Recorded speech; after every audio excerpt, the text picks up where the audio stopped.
Hello everyone. Today's our topic is timestamp based protocols. So why we need a timestamp based protocol? So in a database system, multiple number of transactions are going to be executed. So in order to execute each and every transaction perfectly, a unique timestamp will be assigned by the system. So here a unique timestamp can be assigned by the system means the time can be allocated by the system clock. So for this purpose, generally the multiple transactions are going to be executed. So let us take the Ti is a transaction. Let us the transaction may be T1, T2, T3 up to n number of transactions are going to be executed. So for this purpose, in order to execute each and every transaction perfectly, there is a timestamp that can be generated for that particular transaction. So nothing but it indicates TS means timestamp of Ti, nothing but for a particular Ti transaction, a unique timestamp that can be allocated. So for this purpose, then how the timestamp can be allocated by the system? So nothing but whenever a particular transaction starts, so automatically in a database system, the unique timestamp can be generated. So for this purpose, whenever a transaction is initially started, a unique timestamp can be allocated by the database system. So for this purpose, it is automatically generated by a system clock.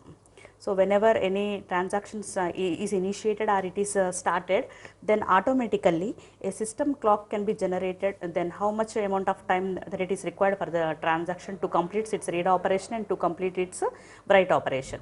So for this purpose, in order to execute all the transactions properly, a logical counter value we are going to be taken here, and each and every time whenever a transaction completes its execution, and automatically the logical counter value can be incremented and it can be assigned, the next timestamp can be assigned to that particular transaction. So likewise, for every transaction, for its proper execution, the timestamp can be generated by the system and it can be generated by the system clock. So for proper execution of all this, a counter value can be generated. So what are the operations generally we are executing for a transaction? Generally we can execute the read operation and write operation. So for this purpose, in order to execute the read operation of a particular transaction, you can take the read timestamp. For execution of write operation, you can take the write timestamp.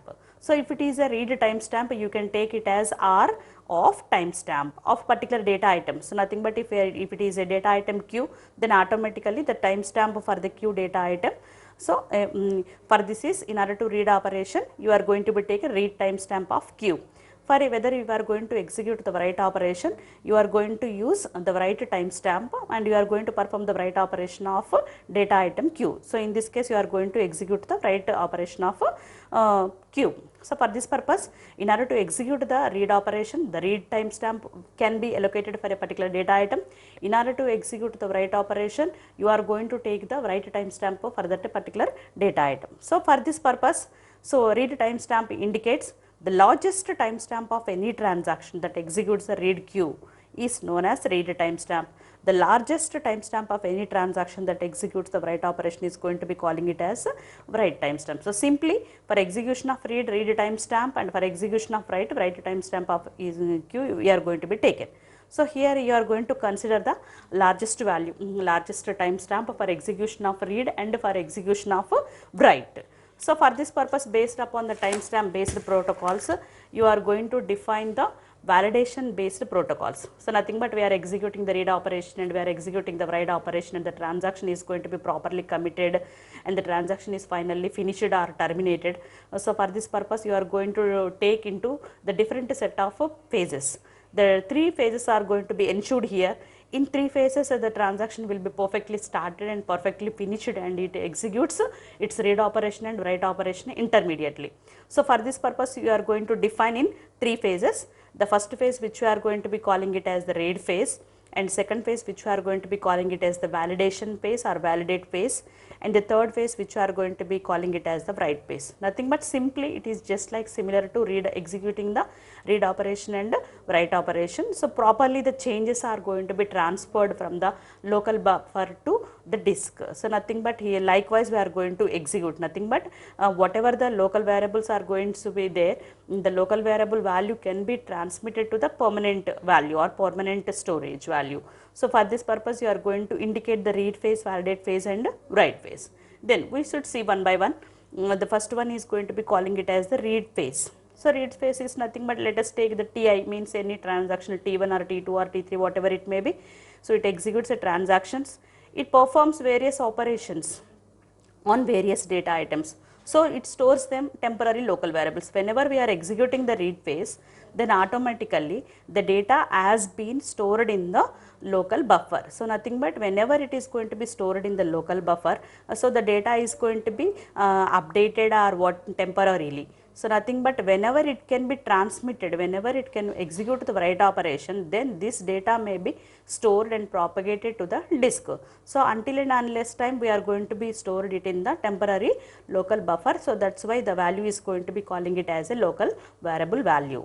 At the time of executing the read operation, the value which we are going to be executing in the local buffer. So for this purpose, the value which we are going to be calling it as a local variable. Next, second phase is known as the validation phase, validate phase. So validation phase is nothing but, here you can observe the testing operation is nothing, performed is nothing but, after read operation simply you can execute the write operation, nothing but after execution of the write operation, the data is going to be transferred from the buffer to the disk. So nothing but, the type of variable can be converted from the local variable to permanent variable. So here conversion of local variable to permanent variable is nothing but, here the data is going to be transferred from the buffer to from the memory to the disk. So likewise the data is going to be transferred as the local variable, temporary local variable to permanent variable on the disk. So likewise the write phase is going to be nothing but, here all the data items which you are going to be write to the disk. So nothing but the updations which you are going to be updated on the disk, and the data value is going to be updated on the database. So likewise we are going to ensure the validation based protocols in three phases: read phase, validate phase and write phase. Here means read phase is nothing but reading a data value. The data value is temporarily stored on the local buffer. So likewise we may calling it as a local variable. Validation phase means nothing but, you are going to be converted into the local variable to permanent variable, means in the data, updated data is going to be transferred from the buffer to the disk. So write phase is nothing but all the write operations which are going to be properly done, and those changes are going to be updated onto the disk. So next, so what are the three different types of conditions we can ensure for different type of transactions. So how it can be executed, just like in order to in a recovery system we should see how you can define the log file, nothing but whatever the sequence of log record, when the transaction will be started, when it will be read and when it will be write operation, and when the transaction is going to be finished. In the similar case for a read and write and for finishing of the transaction, what is the amount of time that can be allocated for that particular transaction. So likewise we are going to be defined in three methods. The three methods which will be defined it as start, and next one is validate, and third one is the finish. So start is nothing but when the transaction is going to be exactly started. So likewise we are going to be indicated it as TI start, when the transaction is going to be perfectly start. So in this case the timestamp can be allocated for the when the transaction is going to be started, actually initiated, and automatically the timestamp can be allocated for that particular transaction. And next one is here the validate of TI. So nothing but TI is executing is nothing but both read operation and as well as validating, whether it executes the read operation or whether it is executing the write operation. So likewise it can check whether the transaction is properly executing the read operation and the data are going to be stored in the temporary local variable, and if it is executing the write operation, then the data is automatically updated and the contents are going to be changed or transmitted into the disk. So it verifies. So that's what we calling it as here validating. So after the completion of read operation, after the completion of write operation, the transaction will be completed its execution by end of the transaction. So the transaction is going to be calling it as end of the transaction. So that what we call it as here finish of transaction TI. So in this case, and before after start of the transaction and before end of the transaction, intermediately it executes both read and write operation. So nothing but all the local variables can be transmitted to the permanent variables, and the transaction has been properly committed. So after the completion of the transaction is going to be properly ended. Means it ensures the atomicity property. The transaction completes its entirely either with a successful completion called commit or unsuccessful completion called abort. So anyway the transaction is going to be completed. So for this purpose the timestamps can be generated. So let us take an example of two transactions here, Ti and Tj. So if it is a transaction, the timestamp can be allocated by the system automatically. For the Ti transaction, the timestamp can be allocated, which may we call it as the timestamp of Ti. And next one, if the T2 transaction is going to be started, nothing but Tj transaction is going to be started, then you are going to be calling it as timestamp of Tj. So for this purpose, initially the serial order execution is going to be executed. First the Ti transaction is going to be executed, and after that Tj transaction is going to be executed. So for this purpose, first initially the Ti transaction starts, Ti transaction executes the read and write operation, and Ti transaction completion. And after the completion of the Ti transaction, Tj transaction starts, Tj transaction completes the read and write operation, and Tj transaction finishes. So for this purpose, how it can be executed, we should see first. So it can be observed in the three phases called start, validate and finish. So first which transaction starts? Ti transaction. So let us take the start of Ti, the start of Ti. First Ti transaction start of Ti which is less than start of Tj, means first the Ti transaction starts, and after that completion of the Ti transaction, Tj transaction starts. Next, first Ti transaction is started. So likewise, first which transaction is going to be validated? Ti transaction is going to be validated. So validate Ti transaction. So after the completion of Ti transaction, you are going to validate the Tj transaction. So that's why we are initiating here validation of Ti which is less than validation of Tj. And after validation of Ti, which transaction is going to be finished first? So the Ti transaction is going to be finished. So finish of Ti. So and after finishing of, after end of the Ti transaction, the Tj transaction is going to be ended. So likewise, we should define the first the Ti transaction starts, and Ti transaction validates, and Ti transaction finishes. So after the Ti transaction finishes, the Tj transaction starts, Tj transaction validates, and Tj transaction finishes.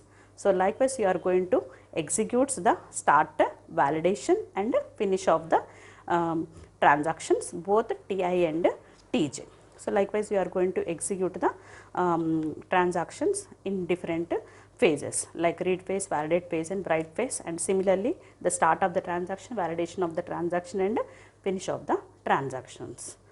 So likewise, we can execute different types of timestamp based protocols as well as the validation based protocols in the form of read and write as well as validation phase.